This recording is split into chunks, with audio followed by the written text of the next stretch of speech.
كانت ليلى فتاة صغيرة تحب البحر كثيرا. كلما نظرت إلى الأمواج وهي تتلاعب بالرمال كانت تشعر بوجود شيء غريب وعجيب في أعماق البحر. كانت تتخيل دائما أن هناك مخلوقات بحرية سحرية تعيش هناك وتخوض مغامرات لا تنتهي. في أحد الأيام بينما كانت تمشي على الشاطئ عثرت ليلى على صدفة بحرية لامعة وغريبة الشكل. كانت الصدفة تغني لحنا عذبا وكأنها تدعوها للغوص في أعماق البحر. فجأة شعرت بشيء غريب يحدث، وإذا بها تسقط داخل الصدفة وتجد نفسها تتدحرج في نفق ضيق تحت الماء، حتى وصلت إلى مدينة تحت البحر مليئة بالكائنات البحرية السحرية. أمامها كان قصر ضخم مصنوع من اللؤلؤ والشعاب المرجانية، تحيط به أسماك ذهبية تطير في الهواء. فتحت بوابة القصر وتفاجأت بظهور ملكة البحر، وهي امرأة جميلة ترتدي تاجا من الأصداف وكانت تحمل خريطة سحرية. مرحبا بك يا ليلى، قالت الملكة، لقد اخترتك لأنك الشجاعة التي نحتاج إليها. هناك سر كبير في أعماق البحر وأنت الوحيدة التي تستطيعين اكتشافه. كانت ليلى متحمسة جدا وسألت الملكة: ما هو هذا السر؟ أجابتها الملكة: نحن نواجه تهديدا من مخلوقات البحر الظلامية. هناك جزيرة مخفية في الأعماق حيث مخزون من الكنوز السحرية التي يمكنها إيقاف الظلام، ولكن الوصول إليها يحتاج إلى 3 مفاتيح سحرية، وكل مفتاح مخبأ في مكان مختلف في البحر. المرحلة الأولى: مفتاح الشجاعة. انطلقت ليلى في أول مغامرتها نحو الغابة البحرية المليئة بالأشجار البحرية العملاقة.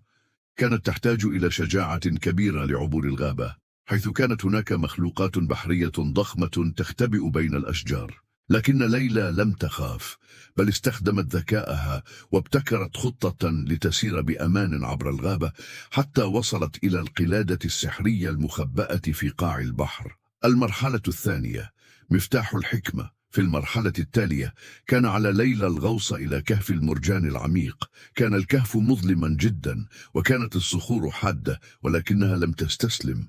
في داخل الكهف واجهت وحشا مائيا ضخما يحرس المفتاح. استخدمت ليلى حكمتها وألهمت الوحش بحكاية عن الشجاعة والتعاون، ففهم الوحش أنها لا تريد الأذى وأعطاها المفتاح. المرحلة الثالثة: مفتاح اللطف. أخيرا وصلت ليلى إلى جزيرة الغيوم، وهي جزيرة مليئة بالمخلوقات الطائرة.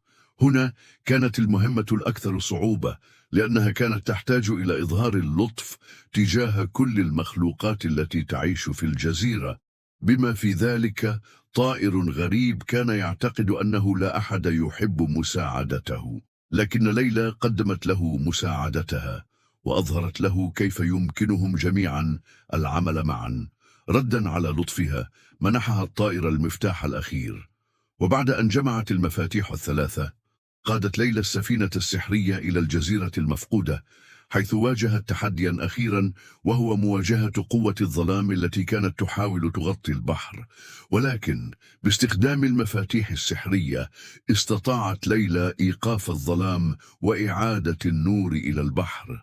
عادت ليلى إلى قصر الملكة في أعماق البحر، حيث استقبلتها الملكة والشعب البحري بحفاوة.